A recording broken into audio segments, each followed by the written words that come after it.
अगर आप गृह विज्ञान में अभी तक कुछ भी नहीं पढ़े हैं तो ये वीडियो देख लीजिए। 70 में 70 नंबर कैसे आते हैं वो भी आपको बता देंगे। बहुत ही मोस्ट इम्पॉर्टेंट होने वाला है आज का ये वायरल मॉडल पेपर, क्योंकि इस मॉडल पेपर से आपके 70 नंबर पक्के होने वाले हैं। किस प्रकार से क्वेश्चन लिखे जाते हैं, किस प्रकार से क्वेश्चन आते हैं, सब कुछ इस वीडियो में आपको चलिए बताते हैं। शुरुआत करते हैं इस नए मॉडल पेपर से। आप यहाँ पे देख पा रहे होंगे और यहाँ पे कुछ निर्देश वगैरह दिया गया है, आप इसे पढ़ सकते हो। सीधा हम लोग आ जाते हैं क्वेश्चन पर और मुद्दे की बात करते हैं। तो पहला क्वेश्चन आपके सभी के सामने यहाँ पे आ चुका है कि क्वेश्चन कह रहा है कि जब हम कोई कार्य करते हैं तो हमें किसका ज्ञान होता है। हमें कौन सा ज्ञान होता है? सहजता का होता है, कौशल का होता है, सरलता का होता है या फिर कुशलता का होता है। बहुत ही मोस्ट इम्पॉर्टेंट है ये क्वेश्चन, कई बार रिपीट किया हुआ है। आप कमेंट करके ज़रूर बताइएगा कि इसका राइट आंसर क्या होगा। यहाँ पे जब हम कोई काम करते हैं तो हमें उसका ज्ञान होता है, तो जवाब होगा यहाँ पे हमें कुशलता का ज्ञान होता है। तो यहाँ पे राइट आंसर आपका कुशलता हो जाएगी। ठीक है, आ जाते हैं दूसरे क्वेश्चन पर। क्वेश्चन है यहाँ पे कि कार्य को प्रभावित करते हैं। कार्य को क्या प्रभावित करते हैं, यानी जब आप कोई काम करते हैं तो प्रभावित क्या करता है वो आपको जानना है। शिक्षा एवं स्वास्थ्य, आयु और लिंग, अवसर की सुलभता, ये सभी। तो यहाँ पे ये राइट आंसर जो होगा आपका ये सभी हो जाएगा, क्योंकि कार्य जो है वो स्वास्थ्य शिक्षा को प्रभावित करता है, आयु और लिंग को भी प्रभावित करता है और अवसर की सुलभता को भी प्रभावित करता है। इसमें राइट आंसर ये सभी हो जाएगा। और एक मज़ेदार बात ये है कि गृह विज्ञान में 99% केसेस में अगर डी वाला ऑप्शन या उपरोक्त सभी लिखा हो या ए सभी लिखा हो तो 99% मान कर चलिए वो सही है। एक ही परसेंट कभी मिस्टेक होता है, नहीं तो 99% आप डी वाला लगा देंगे तो आपका सही हो जाएगा। एक छोटा सा ट्रिक है, जुगाड़ है, इसको ध्यान रखेंगे। आ जाते हैं अगले क्वेश्चन पर। क्वेश्चन है कि निम्न में से कौन सी आजीविका की श्रेणी में आता है? शिक्षक, डॉक्टर, इंजीनियर, लास्ट में ये लिखा है ये सभी, तो इसमें राइट आंसर आपका ये सभी हो जाएगा। ठीक है, चलिए आगे बढ़ते हैं। क्वेश्चन नेक्स्ट पर आ जाते हैं। क्वेश्चन है कि जीविका के चुनाव के लिए जरूरी है। जीविका के चुनाव के लिए जरूरी क्या है? लास्ट में यहाँ पे देख लीजिए, पढ़ने की जरूरत नहीं पड़ेगी सब। तो यहाँ पे ये उपयुक्त सभी या ये सभी लिखा हो तो आप सही कर दीजिए। 100% में से 99% आपका सही माना जाएगा। ठीक है, अगला क्वेश्चन यहाँ पे कि भारत की परंपरागत व्यवसाय क्या है? तो ये कृषि कार्य है, धातु शिल्प है, काष्ठ कला है, ये सभी इसमें करेक्ट आंसर हो जाएगा। आगे है क्वेश्चन नंबर नेक्स्ट पे बात कर लेते हैं। निम्न में से कौन सा कार्य व्यवस्था का साधन है? कार्य व्यवस्था का साधन है यहाँ पे देख लेते हैं।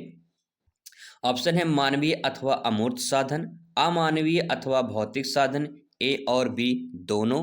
तो अगला यहाँ पे एक ऑप्शन नीचे दिया है उपरोक्त में से कोई नहीं है। तो इसका जवाब क्या होगा? इसका दूसरे का वाला के जवाब क्या होगा? दूसरे का जवाब होगा इसमें जो है इन्हीं ए और बी दोनों आपका सही हो जाएगा। मानवीय और भौतिक जो है दोनों जरूरी है। ठीक है, मानवीय और भौतिक दोनों जरूरी है, यानी आपका ये दोनों सही हो जाएगा। ठीक है, चलिए आगे बात करते हैं, अगले क्वेश्चन पर आ जाते हैं। क्वेश्चन है कि कार्य व्यवस्था का मुख्य उद्देश्य निम्न में से किसकी बचत करना है? तो यहाँ पे आपका राइट आंसर क्या हो जाएगा? ये सभी आपका बचत करने में आ जाएगा। ठीक है, अगला क्वेश्चन है, कह रहा है कि किसी भी कार्य को करने के लिए व्यक्ति में कौन सी विशिष्ट गुण होने चाहिए? तो ये सभी इसमें लास्ट में लिखा है, कोई दिक्कत नहीं है सवाल का जवाब देने में। अगला यहाँ पे है कि कार्य व्यक्ति को प्रदान करता है, पहचान प्रदान करता है, नाम प्रदान करता है, संतोष प्रदान करता है, ये सभी इसमें करेक्ट आंसर हो जाएगा। अगला यहाँ पे है गृह की सुव्यवस्था हेतु गृहिणी में कौन से गुण होने चाहिए? तो कौन से गुण होने चाहिए? तो ये सभी इसमें आपका करेक्ट आंसर हो जाएगा। अगला यहाँ पे क्वेश्चन है कि देश की कुछ क्षेत्रों में कौन सी फसल उगाई जाती है जिससे विदेशी मुद्रा प्राप्त होती है? विदेशी मुद्रा किससे प्राप्त होती है? चाय से, कॉफी से, रबर से, ये सभी इसमें आपका करेक्ट आंसर हो जाएगा। ठीक है, चलिए आगे देखते हैं। क्वेश्चन नंबर नेक्स्ट है, पोषण विज्ञान में किसका अध्ययन किया जाता है? तो पोषण विज्ञान में अध्ययन किया जाता है, ये सभी लास्ट में लिखा है, आपका राइट आंसर हो जाएगा। अगला क्वेश्चन यहाँ पे है नेक्स्ट है कि पोषण को निर्धारित करते हैं रोजगार, आयु, जो है शारीरिक व्यवस्था, ये इसमें आपका सभी सही होगा। अगला क्वेश्चन यहाँ पे है कि नारियल पानी, फसलों का रस, सूप, दूध, छाछ इत्यादि किस प्रकार के आहार हैं? नियमित आहार है, ठोस आहार है, तरल आहार है या फिर जलीय आहार है? तो इसमें आप देख पा रहे होंगे नारियल पानी है, फलों का जो है रस है, दूध है, छाछ है, ठीक है, ये सब क्या है? ये सब आपका तरल आहार में आता है, ठीक है, नाम से स्पष्ट है तरल आहार में आ जाएगा, ठीक है। अगला क्वेश्चन यहाँ पे नेक्स्ट है यहाँ पे कि निम्नलिखित में से कौन सा तरल आहार है? अब यहाँ पे आपको थोड़ा सा क्वेश्चन समझना पड़ेगा। कौन सा तरल आहार है? नींबू पानी, घुट्टी दाल, सूजी की खीर या फिर नीचे दिया है केला। इसमें से कौन सा तरल आहार है? तो नींबू पानी आपका तरल आहार हो जाएगा, क्योंकि बाकी तो जो यहाँ पे घुट्टी दाल, सूजी की खीर जो है ये आपके अर्ध ठोस में आ जाएंगे, ठीक है, अर्ध ठोस में आ जाएंगे। चलिए आगे है क्वेश्चन नंबर नेक्स्ट है कि नैदानिक पोषण का संबंध है। जो नैदानिक पोषण है वो संबंध किससे है? छोटे बच्चों से है, वृद्धों के पोषण से है, बीमार व्यक्तियों के पोषण से है, इनमें से कोई नहीं, कोई रोगी के लिए नहीं है। तो इसमें आपका जो सी वाला ऑप्शन बीमार व्यक्तियों के पोषण से, यही आपका करेक्ट आंसर हो जाएगा, ठीक है। आगे है क्वेश्चन नंबर नेक्स्ट है कि आहार एवं अच्छा पोषण किसका आधार स्तंभ है? आहार एवं अच्छा पोषण किसका आधार स्तंभ है? सामाजिक जीवन शैली, स्वास्थ्य जीवन शैली, पोषणयुक्त जीवन शैली, इनमें से कोई नहीं। तो अगर आप आहार और अच्छा पोषण लेते हैं तो आपकी स्वास्थ्य जो है अच्छी होती है, यानी स्वास्थ्य जीवन शैली आपकी अच्छी मानी जाएगी। तो इसमें बी वाला आपका राइट आंसर होगा। क्वेश्चन नंबर नेक्स्ट है कि वर्तमान में खाद्य पदार्थों की मिलावट में किसकी मात्रा अधिक होती है? कौन सी मिलावट ज़्यादा होती है? ठीक है, वसा एवं शर्करा, आयरन एवं वसा, ग्लूकोज एवं शर्करा या फिर जिंक एवं वसा। तो इसमें राइट आंसर आपका हो जाएगा वसा एवं शर्करा, ठीक है, वसा एवं शर्करा। आजकल के जंक फूड में मिलावटी में यही ज़्यादातर मिलाए जाते हैं, तो वसा जो है इसमें शर्करा हो जाएगा, ठीक है। आगे है क्वेश्चन नंबर नेक्स्ट है, रोगी को भोजन देने का तरीका कौन सा है? पहला ऑप्शन है मुंह से भोजन खिलाना, नाली द्वारा भोजन देना, अंतःशिरा द्वारा भोजन देना, ये सभी इसमें आपका राइट आंसर हो जाएगा, ठीक है। अगला क्वेश्चन है नेक्स्ट, यहाँ पे है आधुनिक युग में किसी को अधिक महत्व दिया जा रहा है? तो आधुनिक युग में किसको अधिक महत्व दिया जा रहा है? परंपरागत तकनीकी को, नवीन कौशल को, धन दौलत को, ये सभी को। तो इसमें ये सभी तो इसमें राइट आंसर होगा, लेकिन थोड़ा सा हाथ में डाउट हो सकता है, क्योंकि जो नवीन कौशल है, ठीक है, जो नई नई टेक्नोलॉजी, क्योंकि आधुनिक युग लिखा है, आधुनिक युग में परंपरागत तकनीकी को छोड़ा जा रहा है, जो पुरानी पद्धति हैं, अब नई नई चीज़ों को अपनाया जा रहा है। तो इसमें आपका जो है ये बी वाला जो है राइट आंसर माना जाएगा। इसलिए मैंने शुरू में कहा था 99%। यहाँ पे थोड़ा सा आपको झटका दे सकता है, क्योंकि यहाँ पे आधुनिक युग पूछा है ना, तो आधुनिक युग में हम पुरानी चीज़ों को छोड़कर नई चीज़ों को अपनाते हैं, तो बी वाला इसमें राइट आंसर हो जाएगा। ये तो इंपॉर्टेंट 20 क्वेश्चन थे। बात करते हैं अतिलघुत्तरीय प्रश्न की। आइए आपको बहुत ही सिंपल सरल शब्दों में इन प्रश्नों का उत्तर समझाते हैं, आसान शब्दों में। देखिए क्वेश्चन है, उद्यमिता किसे कहते हैं? तो उद्यमिता अगर आपके पेपर में आ जाए तो आप कैसे लिखोगे? देखिए पहले आप हेडिंग लगोगे उद्यमिता, ठीक है, इसमें लिखोगे जब कोई व्यक्ति अपनी योग्यता और जो है क्षमता को पहचान लेता है तथा उसकी सही उपयोग करके नया व्यवस्था स्थापित करता है तो उसे उद्यमिता कहा जाता है। अगर आपको ये परिभाषा समझ में नहीं आया है तो कोई बात नहीं, घबराने वाली बात नहीं है। यहाँ पे देखिए इसका जो है आप ये वाला क्वेश्चन देखिए, मतलब ये वाला उत्तर देखिए आसान शब्दों में। उद्यमिता का मतलब है खुद का काम शुरू करना और नए विचारों से कुछ अलग करना और अच्छा बनाना। यहाँ लोगों का जो काम होता है, लोग काम देता है और समाज को मदद करता है, ठीक है। तो ये सिंपल परिभाषा है, ये सिंपल परिभाषा है। और मैं अगर आपको सिंपल और भाषा में समझूँ तो बस आप इतना समझ लीजिए, जैसे मान लीजिए आपने मान लेते हैं कि ब्यूटिशियन का आपने दुकान खोला है, आपने शॉप किया है, ठीक है, आपने ब्यूटिशियन का दुकान खोला है। अब अगर दुकान में ज़्यादा कमाई होती है तो लाभ होगा, ठीक है, लाभ होगा। और लाभ अगर होगा तो उसको कौन रखेगा अपने पास? आप रखोगे, क्योंकि आपका दुकान है। लेकिन अगर दुकान से हानि हो जाती है, मान लेते हैं, ठीक है, कोई भी हानि हो जाती है तो हानि का कौन जोखिम उठाएगा? आप उठाओगे, क्योंकि आप ही तो दुकान के जो है मालिक हो। तो इसका मतलब क्या है, जो व्यक्ति लाभ और हानि का जोखिम उठाता है, ठीक है, उसे सहन करता है, उसी को जो है उद्यमिता के नाम से जाना जाता है, ठीक। ठीक है, क्लियर हो चुका है। यानी जो आप अपने शॉप यानी दुकान खोले हो, आप ही दुकान की सब कुछ हो, मालिक हो, सब कुछ आप ही हो, तो लाभ होगा आपको मिलेगा, हानि होगा आपको भी सहना पड़ेगा। तो आप जो लाभ और हानि का जोखिम उठा रहे हो, उसी को उद्यम या उद्यमिता के नाम से जाना जाता है। क्लियर है? ठीक है, इन दोनों में से कोई परिभाषा आप आराम से लिख सकते हो। आ जाते हैं दूसरे क्वेश्चन पर। क्वेश्चन कह रहा है कि कस्तूरबा गांधी बालिका विद्यालय योजना क्या है? तो यहाँ पे मैंने थोड़ा लंबा चौड़ा लिखा है आपको समझाने के लिए। आपको इसका जो है 1 से 2 लाइन में आंसर लिखना है, ठीक है? ज़्यादा नहीं लिखना है, 1 से 2 लाइन में आंसर फिनिश कर देना है। मैं बस यहाँ पे लंबा इसलिए लिखा हूँ क्योंकि आपको मैं समझा पाऊँ और आप आसानी से समझ पाएँ। उसको आंसर अपने शब्दों में आप दे पाओ, ठीक है? ऐसे ही करना है। तो यहाँ पे आप हेडिंग डालेंगे कस्तूरबा गांधी बालिका, ये बालिका रहेगा, ठीक है? बालिका विद्यालय, इसमें हेडिंग डाल देंगे, उसके बारे में लिखेंगे कस्तूरबा गांधी ये बालिका है। कस्तूरबा गांधी बालिका विद्यालय योजना शुरुआत भारत सरकार द्वारा अगस्त 2004 में किया गया था। इसमें SC ST OBC और अल्पसंख्यक की लड़कियों के लिए उच्च प्राथमिक स्तर की शिक्षा आवासीय विद्यालय स्थापित की जाती है। अगर इसको एक लाइन में लिखना हो तो बस आप इतना समझ लीजिए कि कस्तूरबा गांधी बालिका विद्यालय भारत सरकार के द्वारा 2004 में शुरू किया गया था। इसमें जो है SC ST के जो बच्चे होते हैं, ST SC OBC अल्पसंख्यक के जो बच्चे होते हैं, गरीब बच्चे जो होते हैं, उनको शिक्षा मिलती है, ठीक है? और ये आवासीय लिखा है, आवासीय में वहाँ पे हॉस्टल की सुविधा होती है, वहाँ पे रहकर वो पढ़ते हैं, ठीक है? जैसे प्राइमरी विद्यालय होते हैं गाँव-गाँव में, लोग बच्चे पढ़ने जाते हैं, फिर शाम को घर चले जाते हैं, लेकिन यहाँ पे नहीं आते हैं, यहाँ पे वहीं रहना पड़ता है, वहीं खाना ना सब कुछ वहीं पे जो होती है, वहीं पे व्यवस्था मिल जाती है, तो उसे आवासीय विद्यालय के नाम से जाना जाता है। तो कस्तूरबा जो गांधी विद्यालय होता है, ये आवासीय विद्यालय होता है, पढ़ाई उससे वहीं वैसे होती है, ठीक है? आगे देखते हैं, क्वेश्चन नंबर नेक्स्ट है कि पोषण को परिभाषित कीजिए। पोषण क्या होता है? तो देखिए, पोषण आप हेडिंग डाल देंगे, उसके बारे में लिखेंगे भोजन का वह सभी तत्व जो शरीर में आवश्यक कार्य करते हैं उन्हें पोषक तत्व कहते हैं। इन पोषक तत्वों को ग्रहण एवं स्वीकृति करने की प्रक्रिया को पोषण कहा जाता है। बहुत सिंपल बात अगर आपको बताएं तो देखिए, में मतलब भोजन की सभी वो तत्व, यानी जो भी आप भोजन कर रहे हो, जो भी भोजन कर रहे हो, ठीक है? जो भी आपको बहुत सारी लड़कियां पसंद करती हैं, चाट चाउमीन फुल्की और मोमोज वगैरह, ये सब जो है आपके शरीर को कहीं कहीं पोषक तत्व नहीं देता है, बल्कि कहीं कहीं जो है नुकसान कर देता है।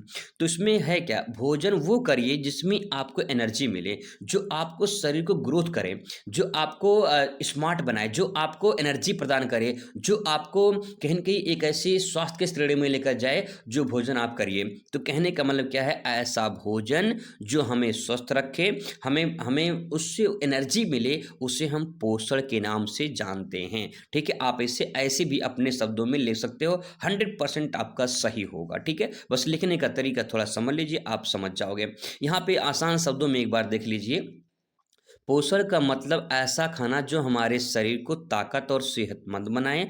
अच्छे पोषण से हम मजबूत, स्वस्थ और बीमार से बच सकते हैं। सिंपल परिभाषा ऐसे भी आप लिख सकते हो, कोई दिक्कत नहीं है। इसे मैंने अपने भाषा में कन्वर्ट करके लिखा है ताकि आप इसे आसानी से समझ पाओ, ठीक है? चलिए अब बात करते हैं अगले क्वेश्चन पर। आहार कितने प्रकार के होते हैं? तो आहार आपके 2 प्रकार के होते हैं मुख्यतः। वहाँ पे नियमित आहार होता है और संशोधित आहार होता है, ठीक है? आपसे बस इतना पूछा गया तो आप इतना लिख दीजिए। अगर 4 नंबर में 6 नंबर में पूछे तो आप इसके बारे में थोड़ा-थोड़ा लिखिए, लेकिन यहाँ पे 1 नंबर का सवाल है तो ज़्यादा नहीं लिखना है। आ जाते हैं दूसरे क्वेश्चन पर। अब यहाँ बात करते हैं संशोधित आहार से आप क्या समझते हैं? अब आपको बताना है कि संशोधित आहार क्या होता है। तो सबसे पहले आप यहाँ पे हेडिंग डालेंगे संशोधित आहार, इसके बारे में लिखेंगे वह आहार जिसमें रोगी को चिकित्सीय आवश्यकता को पूरा करने के लिए परिवर्तन किया जाता है उसे संशोधित आहार कहते हैं। संशोधित का मतलब होता है उसे परिवर्तन करना, संशोधन करना, ठीक है? देखिए इसमें आसान शब्दों में देखिए, संशोधित आहार का मतलब ऐसा खाना जो हमारी सेहत के लिए जो है बदला या तैयार किया जाता है, जैसे दूध से दही या फिर गेहूं से रोटी। तो इस प्रकार को हम संशोधित आहार कहते हैं, ठीक है? जैसे मान लीजिए आप नॉर्मल खाना खाते हो, आपको कोई दिक्कत परेशानी हो गई है तो डॉक्टर ने कहा कि अब इनको जो है तेल वाला भुना वाला खाना नहीं देना है, उनको नॉर्मल दलिया वगैरह जो है ये सब देना है, ठीक है? तो ये सब क्या है, ये संशोधित आहार के अंतर्गत आता है। गृह विज्ञान में आप 70 में 70 नंबर प्राप्त कर सकते हो, बस तरीके से क्वेश्चन को और समझ जाओगे लिखना तो आप 70 में 70 नंबर ज़रूर पाओगे, क्योंकि लोग समझाते तो हैं, पढ़ाते तो हैं, लेकिन तरीक़ा से नहीं बताते हैं कि करना कैसे है, समझना कैसे है, लिखना कैसे, याद कैसे होगा, ये चीज़ समझाने की कोशिश नहीं करते हैं, बस ये नॉर्मल पढ़ते चले जाते हैं। तो मैं यहाँ पे आपको काबिल बना रहा हूँ। लोग कामयाब बनाते हैं, लेकिन यहाँ पे कामयाबी के साथ काबिल भी बनाया जा रहा है, ताकि आप समझ पाएँ और अपने शब्दों में आंसर को प्रेजेंट कर पाएँ, ठीक है? चलिए आगे बात करते हैं। क्वेश्चन नंबर नेक्स्ट है कि जन स्वास्थ्य पोषण क्या है? तो जन स्वास्थ्य पोषण 3 शब्द है, जन है, स्वास्थ्य और पोषण है। पोषण के बारे में समझ लिया आप। स्वास्थ्य यानी स्वास्थ्य किसका है? जन। जन मतलब लोग। लोगों का स्वास्थ्य कैसा होगा वो पोषण पर डिपेंड करता है। लोगों का स्वास्थ्य कैसा होगा वो उनके पोषण पे डिपेंड करता है, वही आपको इसमें लिखना है। तो यहाँ पे जन स्वास्थ्य पोषण हेडिंग डाल देंगे, उसके बारे में लिखेंगे। जन स्वास्थ्य पोषण अध्ययन का वह क्षेत्र है जो अच्छे स्वास्थ्य को बढ़ावा देने से संबंधित होता है।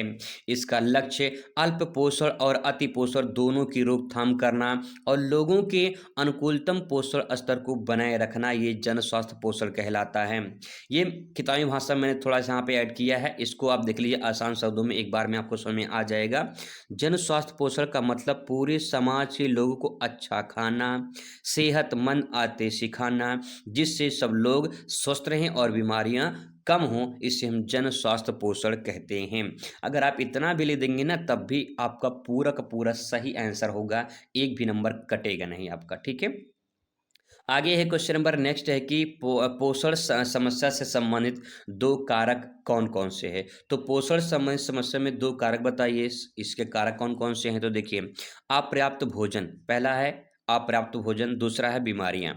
अब इसमें अपर्याप्त भोजन में एक लाइन लिख सकते हैं कि पर्याप्त मात्रा और गुणवत्ता की खाना ना मिलना, ये पोषण की समस्या है, पहला पॉइंट। दूसरा देखिए, बीमारियाँ, बार-बार बीमार होने से शरीर में पोषक तत्व सही से काम नहीं करता है या पोषक तत्व सही से नहीं ले पाता है, तो ये इसकी समस्या हो जाएगी। 2 समस्या पूछा है, 2 लिख लीजिए, बढ़िया काम हो जाएगा, ठीक है?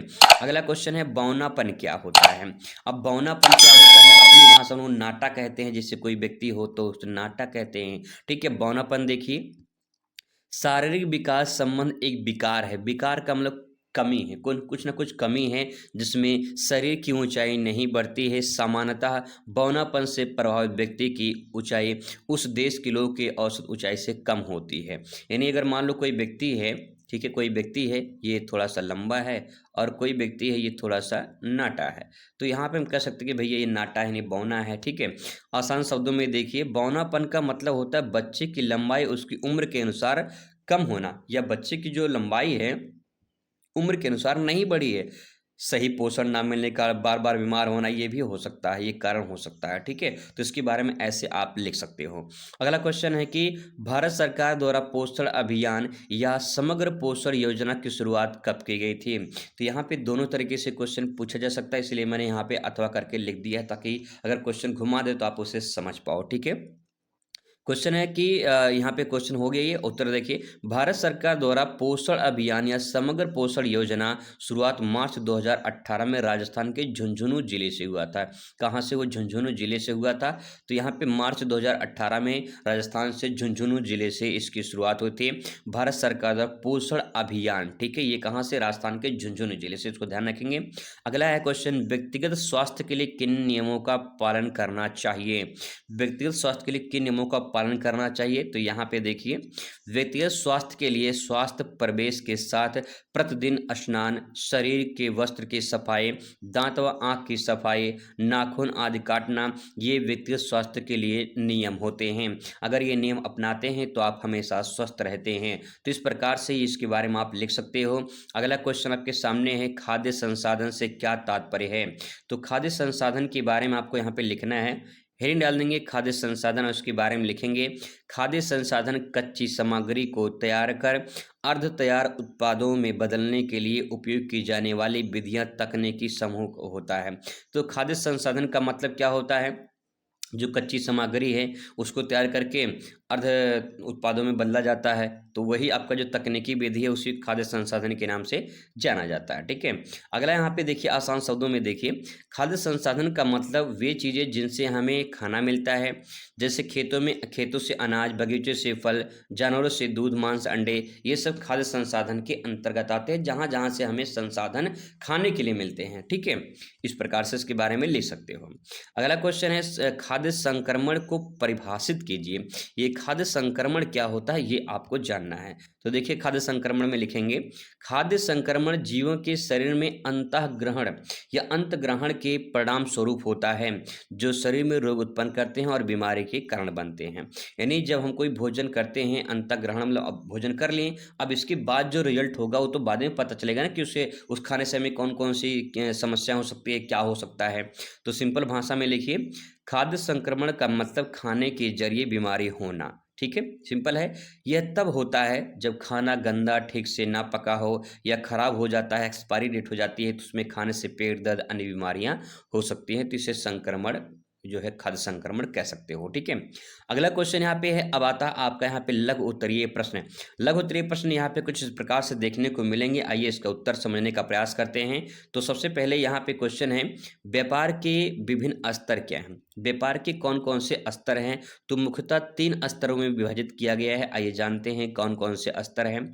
पहला है स्थानीय व्यापार। स्थानीय व्यापार का मतलब होता है कि एक ही शहर या गांव के भीतर जो बाजार होते हैं, आपके जहाँ पे आप रहते होंगे उस क्षेत्र में बाजार लगते होंगे, तो जो बाजार है उसे हम क्या कहते हैं? स्थानीय बाजार। ठीक है, राष्ट्रीय व्यापार व्यापार क्या होता है? तो राष्ट्रीय व्यापार में देखिए, एक देश के भीतर विभिन्न राज्यों और शहरों के बीच जो व्यापार होता है उसे राष्ट्रीय व्यापार के नाम से जाना जाता है। जैसे दिल्ली से मुंबई कपड़े आते हैं, इलेक्ट्रॉनिक सामान आते हैं, ये सब। ठीक है, अगला है अंतर्राष्ट्रीय व्यापार। अंतर्राष्ट्रीय व्यापार का मतलब ये है कि 2 या 2 से अधिक देशों के बीच में जो वस्तुओं और सेवाओं का आदान प्रदान होता है उसे अंतर्राष्ट्रीय व्यापार कहा जाता है। जैसे भारत से अमेरिका की दवाइयाँ, आईटी से जो सेवाएं होती हैं वो सब निर्यात की जाती हैं।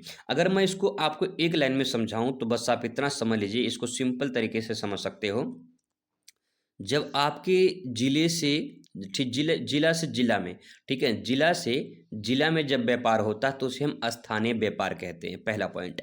जब आपके राज्य से, ठीक है, जब आपके राज्य से राज्य में, जब राज्य से राज्य में व्यापार हो तो उसे हम जो है कौन सा? राष्ट्रीय व्यापार कहते हैं। और अगर जब देश में व्यापार हो, जब देश से देश में व्यापार हो तो उसे हम अंतर्राष्ट्रीय व्यापार कहते हैं। इसको एक लाइन में सिंपल परिभाषा ले सकते हैं कि जब जिले से जिले में व्यापार होता है तो उसे हम स्थानीय व्यापार कहते हैं। जब राज्य से राज्य में व्यापार होता है तो उसे राष्ट्रीय व्यापार कहते हैं। जब देश से देश में व्यापार होता है तो उसे हम अंतर्राष्ट्रीय व्यापार कहते हैं। तो इस प्रकार से लिख देंगे, बढ़िया से डायग्राम बना देंगे, अच्छा हो जाएगा। ठीक है, 12 नंबर क्वेश्चन है कि कार्य को समझने के विभिन्न तरीके कौन कौन से हैं, यानी कार्य को हम कैसे समझ सकते हैं। तो इसके कुछ तरीके यहाँ पे दिए गए हैं। पहला तरीका है शारीरिक कार्य। शारीरिक कार्य का मतलब बहुत सिंपल है, ऐसा काम जो शरीर से की जाती है, यानी शारीरिक श्रम होते हैं, उसे हम शारीरिक कार्य कहते हैं। जैसे किसान होते हैं, मजदूर होते हैं, ये सब शारीरिक यानी मेहनत करते हैं शरीर से, तो उसे हम क्या कहेंगे? शारीरिक कार्य कहते हैं। ठीक है, पहला पॉइंट। दूसरा देखिए, दूसरा है मानसिक कार्य। मानसिक कार्य क्या होता है? जो हम लोग दिमाग से काम करते हैं, ऐसा काम जिसे सोचने, विश्लेषण करने, योजना बनाने में जो है काम करते हैं, उसे हम जो है क्या कहते हैं? उसे हम कहते हैं भैया मानसिक कार्य। ठीक है, जैसे कि इंजीनियर हो गया, शिक्षक हो गए, ठीक है, ये सब आ जाएंगे। अगला है रचनात्मक कार्य। देखिए, रचनात्मक कार्य क्या होता है? ऐसा काम जिसमें कला, नवाचार की आवश्यकता होती है, नई नई चीज़ सीखना या फिर कला, चित्रकारी करना, ठीक, डिजाइन बनाना, ये सब वो रचनात्मक कार्य होता है जिसमें चित्रकार, लेखक ये सब आ जाते हैं। अगला यहाँ पे तकनीकी कार्य। तकनीकी कार्य का मतलब होता है ऐसा कार्य जिसमें विशेष तकनीकी कौशल ज्ञान होना चाहिए, तो उसे हम कहते हैं तकनीकी कार्य। इसे जैसे कि सॉफ्टवेयर डेवलप करते हैं, उस प्रकार से तकनीकी कार्य के अंतर्गत आते हैं। ठीक है, अगला क्वेश्चन यहाँ पे है, भारत के परंपरागत व्यवसाय कौन कौन से हैं? तो भारत के जो परंपरागत व्यवसाय हैं उनके बारे में आपको लिखना है। तो यहाँ पे देखिए, भारत के परंपरागत व्यवसाय मुख्यतः स्थानीय संसाधनों सामाजिक ज़रूरतों पर आधारित होते हैं। जैसे पहला यहाँ पे है कृषि। कृषि प्राचीन काल से चली आ रही, तो ये परंपरागत का सबसे मुख्य आधार माना जाता है कृषि।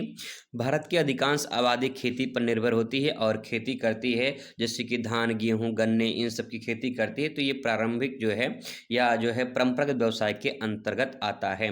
दूसरा है हस्तशिल्प। हस्तशिल्प का मतलब होता है जो हाथ से काम होते हैं, उसे हस्तशिल्प कहते हैं। जैसे बुनाई, कढ़ाई, मिट्टी के बर्तन बनाना, ये सब, ठीक है। बनारसी साड़ी, खादी वस्त्र जो होते हैं, ये सब बनाने का काम लगभग हाथ से होते हैं, ठीक है।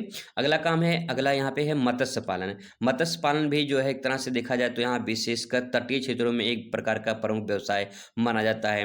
केरल और पश्चिम बंगाल में मछली पालन वहाँ पे देखा जाए सर्वाधिक होता है, ठीक है। अगला यहाँ पे धातु कार्य। धातु कार्य का मतलब होता है कि सोना, चांदी के आभूषण, तांबे के बर्तन बनाना। ये भी एक तरह से देखा जाए तो राजस्थान, गुजरात में कारीगर देखने को मिलते हैं। अगला प्रश्न यहाँ पे है आहार संशोधन क्या होता है। आहार संशोधन का मतलब है कि डॉक्टर के द्वारा आहार में कुछ परिवर्तन किया गया है। इसमें लिखेंगे आहार संशोधन का अर्थ है किसी व्यक्ति की स्वास्थ्य, ठीक है, जो स्वास्थ्य स्थिति है उसके अनुसार भोजन में बदलाव करना, उसे हम क्या कहते हैं, आहार संशोधन कहते हैं, ठीक है। पहला पॉइंट। आगे इसमें लिख सकते हो कि ये चिकित्सीय पोषण विशेषज्ञ अन्य तरीके से आहार संशोधन करते हैं। जो डॉक्टर होते हैं उनकी सलाह पर हम भोजन करते हैं, ठीक है। जो भी वो भोजन में चेंजिंग करते हैं, बदलाव करते हैं, उसी को आहार संशोधन कहते हैं। सिंपल पॉइंट, ठीक है। अब संशोधन क्यों करते हैं, तो उसके कुछ तरीके यहाँ पे दिए गए हैं। पहला, कैलोरी में बदलाव। कैलोरी में बदलाव का मतलब है कि वजन कम करने या बढ़ाने के लिए कैलोरी घटाना या बढ़ाना, ये सब जो है डॉक्टर की सलाह पर मिलता है, ठीक है। तो मोटापे की जो रोगी के लिए कैलोरी जो है आहार, कम कैलोरी का आहार देना चाहिए, ठीक है।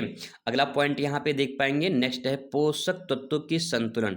जो पोषक तत्व होते हैं उससे हमें संतुलन बनाए रखने के लिए डॉक्टर उसमें कुछ चेंजिंग करता है। जैसे प्रोटीन, विटामिन और खनिजों की मात्रा में बदलाव करता है। जैसे एनीमिया की जो बीमारी होती है उसमें आयरन मुक्त भोजन दिया जाता है। तो इस प्रकार से इसके बारे में आप लिख सकते हो। अगला है खान पान की समस्या में तरीके।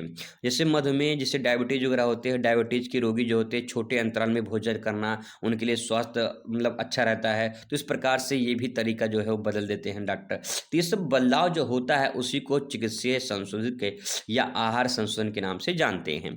खास बीमारी के लिए आहार दिया जाता है, जैसे कि हृदय की रोगी के लिए कम वसा, कम नमक वाला आहार दिया जाता है। तो इस प्रकार से डॉक्टर की सलाह पे जो भोजन हम ग्रहण करते हैं अपने स्वास्थ्य के लिए, उसे हम आहार ही जो है संशोधन के नाम से जानते हैं। अगला प्रश्न है प्रारंभिक बाल्यावस्था की मुख्य विशेषताएं बताइए। तो प्रारंभिक जो बाल्यावस्था है उसकी मुख्य विशेषता है, प्रारंभिक बाल्यावस्था 0 से लेकर 6 वर्ष के दौरान जिन बच्चों में होती है उन्हें प्रारंभिक बाल्यावस्था में रखा जाता है। उसके निम्नलिखित विशेषताएं होती है, जैसे शारीरिक विकास। इस 0 से लेकर 6 वर्ष के बीच में क्या बदलाव होते हैं वो आपको बताना है, ठीक है। तो यहाँ पे देखते हैं, पहला क्या होता है, शारीरिक विकास होता है। जैसे तेजी से वृद्धि होती है, दांत का आना, चलना फिरना, ये सब जो है ग्रोथ दिखाई देते हैं। फिर संज्ञानात्मक विकास। संज्ञानात्मक विकास का मतलब क्या होता है, भाषा सीखने की शुरुआत करता है बच्चा, रंग आकार को पहचानने का प्रयास करता है। तो ये संज्ञानात्मक, उसको ज्ञान होने का जो है कहीं कहीं विकास होने का शुरू हो जाता है। अगला है भावनात्मक विकास। भावनात्मक विकास का मतलब क्या, माता पिता और देखभाल करने वाले जो प्रति लगाव होता है वो उसका बढ़ना शुरू हो जाता है। तो इस प्रकार से उसकी भावनाएं बढ़ना शुरू हो जाती हैं। सामाजिक विकास, दूसरों के साथ खेलना, साझा करना, सहयोग करने की आदत, ये सब सीखने की जो है वो प्रक्रिया शुरू कर देता है, ठीक है। अब इसके बाद आता है आपका लॉन्ग क्वेश्चन। लॉन्ग क्वेश्चन यहाँ पे देख पाएंगे कुछ इस प्रकार से क्वेश्चन देखने को मिलेगा, जैसे कि यहाँ पे दिया कि सार्वजनिक स्वास्थ्य पोषण का दायरा क्या है, इस क्षेत्र में कैरियर के कुछ विकल्प सूचीबद्ध कीजिए। अगर आपको ये नहीं आ रहा है तो नीचे अथवा करके दिया रहता है। डिजाइन क्या होता है, इसका विश्लेषण करते हुए डिजाइन के विभिन्न पहलुओं को स्पष्ट कीजिए। आगे दिया है गृहिणी कौन होती हैं, परिवार के स्वास्थ्य में इनका जो है क्या योगदान है। अगर ये आपको नहीं आ रहा तो अथवा करके यहाँ पे देखिए ये वाला आप कर सकते हो, ठीक है। फिर ऐसे ही 18 नंबर क्वेश्चन है, यहाँ पे स्वास्थ्य चिकित्सीय पोषण आहारकी का अध्ययन व्यवसायिकों के जो है किस तरह सक्षम बनाता है, समीक्षात्मक वर्णन कीजिए। ऐसा क्वेश्चन देखने को आपको मिलेगा। अगर आपको ये नहीं आता तो अथवा करके ये वाला आप कर सकते हो। खाद्य प्रसंस्करण प्रौद्योगिकी की मूलभूत संकल्पनाओं के उल्लेख कीजिए, ठीक है। आइए इसका उत्तर फटाफट देखते हैं और समझने का प्रयास करते हैं। अब यहाँ पे उत्तर लिखोगे आप, सार्वजनिक स्वास्थ्य पोषण का दायरा और उसका करियर विकल्प क्या है। तो पहले आप हेडिंग बनाओगे सार्वजनिक स्वास्थ्य पोषण। अब आप इसमें लिखोगे क्या, देखिए, ऐसा एक ऐसा क्षेत्र होता है जो बड़े पैमाने पर समुदाय को पोषण संबंधी जरूरतों को समझने, पूरा करने के लिए काम करता है।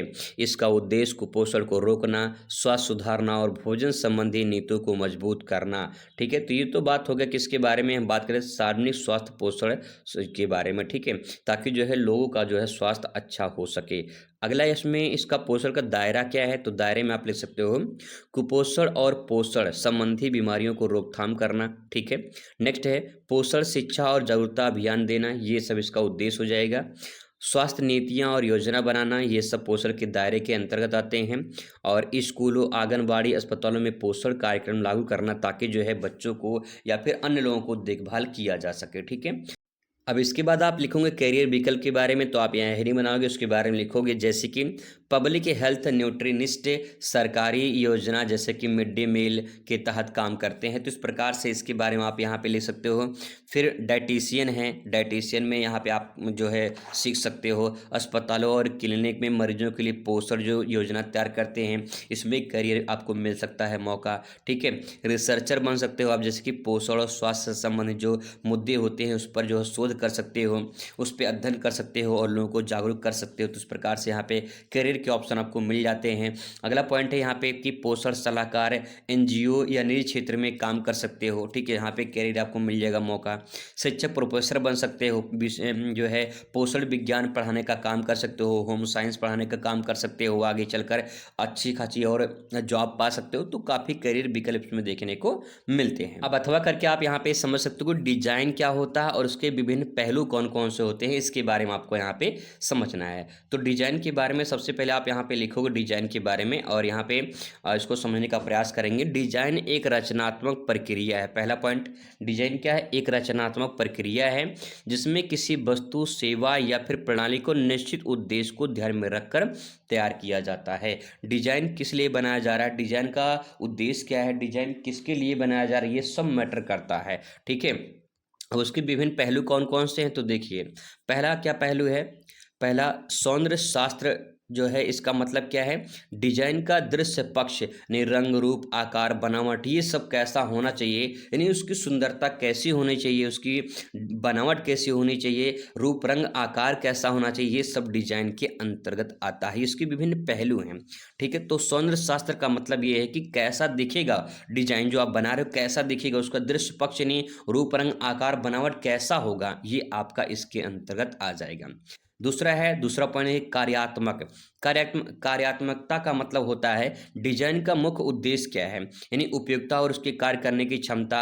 जो आपने डिजाइन बनाया है, जैसे मान लीजिए कोई कपड़े पे डिजाइन बनी हुई है, तो उस कपड़े का डिजाइन का उद्देश्य क्या है, यानी आप क्या दिखाना चाहते हो, क्या उसमें मकसद है, इस प्रकार से उसको सजाया गया है, कैसे क्या उसमें बताया गया, क्या दिखाया गया, ये सब डिजाइन कार्यात्मकता को दिखाता है। ठीक है, अगला है नवाचार। नवाचार का मतलब होता है कुछ नया और अनोखा जोड़ना, यानी ऐसा नहीं कि पुरानी जो कुछ लोगों ने बनाया है वही डिजाइन आप भी बना रहे हो, कुछ नया करने की कोशिश करना चाहिए। हमेशा कुछ नया करेंगे तो नया जब करेंगे तो कुछ ना कुछ आपको नया जरूर मिलेगा। ठीक है, स्थिरता का मतलब ये कि पर्यावरण अनुकूल डिजाइन होना चाहिए। ऐसा नहीं होना चाहिए कि भैया ठंडी में, गर्मी में कुछ हो, या फिर गर्मी पड़े तो खराब हो जाए, ठंडी पड़े तो और खराब हो जाए, या फिर कोई मौसम हो उसमें जो है बारिश में कपड़े में पूरा रंग आपस में मिल जाए, तो ये सब जो है नहीं होना चाहिए। कहने का मतलब है कि पर्यावरण के अनुकूल डिजाइन होना चाहिए। ठीक है, अगला है उपयोगकर्ता अनुभव। उपयोगकर्ता अनुभव का मतलब ये होता है कि यह तय करता है कि उपयोगकर्ता किस तरह से डिजाइन के साथ जुड़ता है और उसे कैसे वो अनुभव करता है, यानी जो आप बनाए हो डिजाइन, वो डिजाइन लोग कितना पसंद करते हैं, ये लोगों के अनुभव के आधार पर ही पता चल पाएगा। ठीक है, अगला क्वेश्चन यहाँ पे आता है गृहिणियाँ और परिवार के अर्थव्यवस्था में योगदान क्या है, इसके बारे में आपको बताना है। तो सबसे पहले गृहिणियाँ के बारे में आपको लिखना पड़ेगा। इसमें लिखेंगे गृहिणियाँ वे महिलाएं होती हैं जो मुख्य रूप से घर के कामकाज और परिवार की देखभाल का जिम्मा उठाती हैं। ये घरेलू प्रबंध में कुशल होती हैं, परिवार के आर्थिक और सामाजिक संतुलन में योगदान देती हैं। तो इस प्रकार से इनका महिलाओं का काम है जो गृहिणी होती हैं, ठीक है, इन्हें हम जिसे सिंपल भाषा में हाउसवाइफ कहते हैं। अगला है परिवार की अर्थव्यवस्था में इनका योगदान क्या होता है।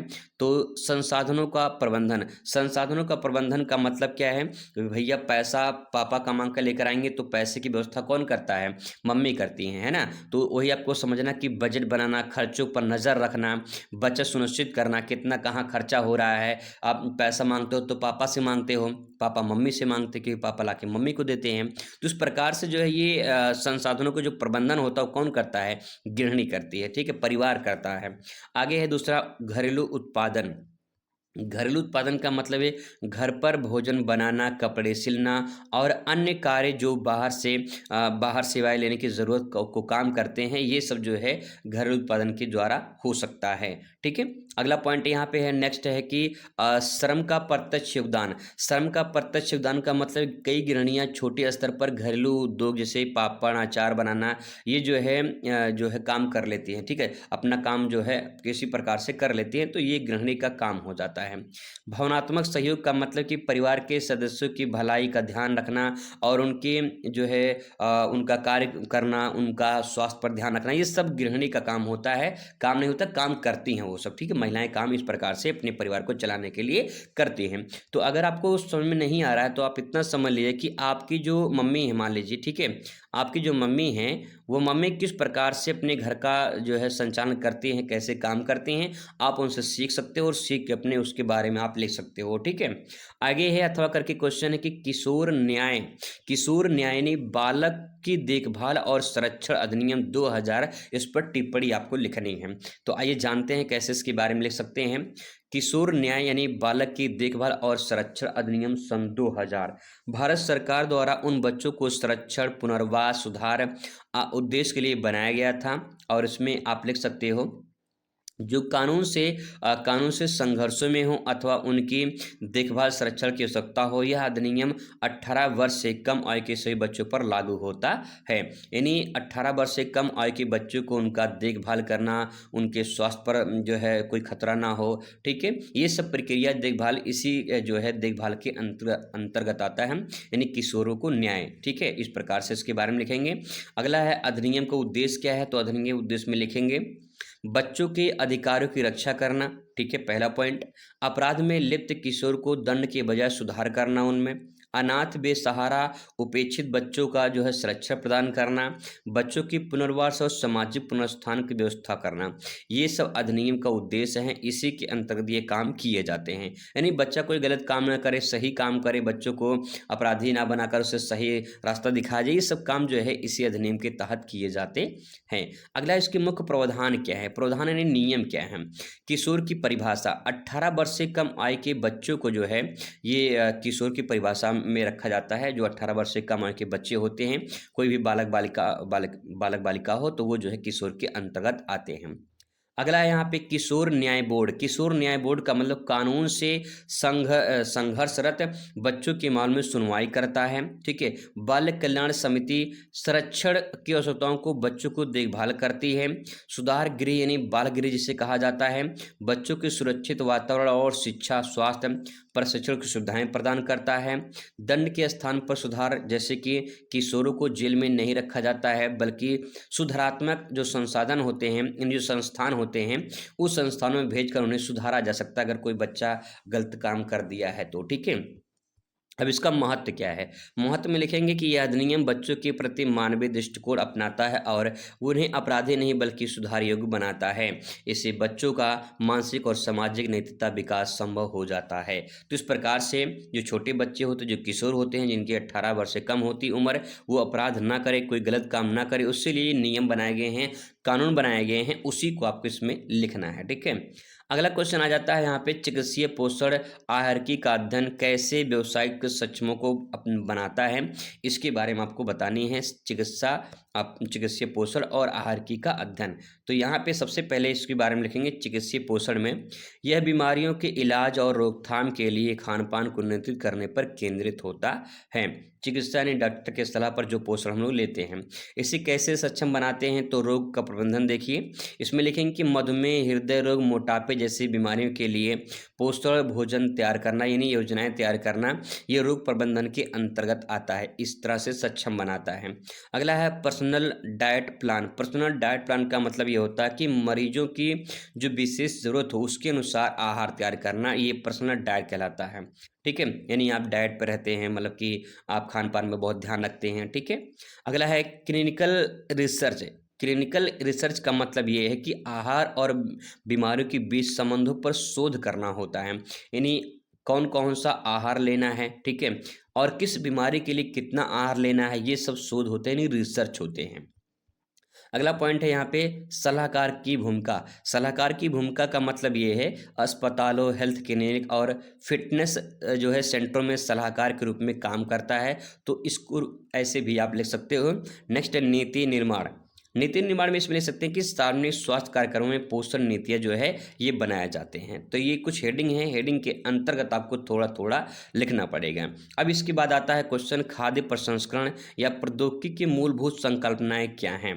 तो आप इसके बारे में लिखेंगे खाद्य प्रसंस्करण खाद्य पदार्थों को संरक्षित करने, स्वाद बढ़ाने, उनकी पोषण मूल्यों को बनाए रखने के तकनीकी तरीकों को उपयोग करता है। तो ये खाद्य प्रसंस्करण हो गया। ठीक है, अब इसकी मुख्य संकल्पनाएं क्या हैं, तो देखिए पहला है पॉइंट यहाँ पे सुरक्षा। जैसे भोजन को लंबे समय तो सुरक्षित रखने के तरीके, जैसे डिब्बा बंद रेफ्रिजरेशन जिसे हम फ्रिज कहते हैं, उसमें खाना रख देते हैं तो उसमें जो है सुरक्षित बना रहता है। तो ये पहला पॉइंट हो जाएगा। दूसरा है संवर्धन।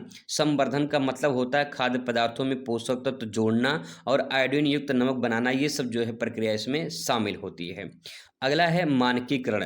मानकीकरण का मतलब यह है कि गुणवत्ता बनाए रखने के लिए हर उत्पादों को तय मानक के अनुसार तैयार करना, ये मानकीकरण होता है।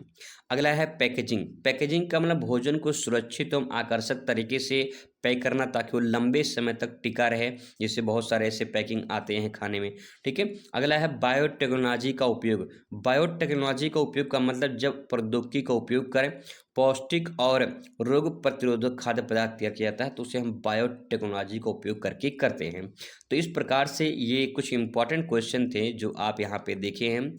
आपको किस और टॉपिक पे, किसी और सब्जेक्ट पे वीडियो चाहिए, कमेंट करके ज़रूर बताइएगा। मुलाकात करते हैं नेक्स्ट वीडियो में। Thanks for watching.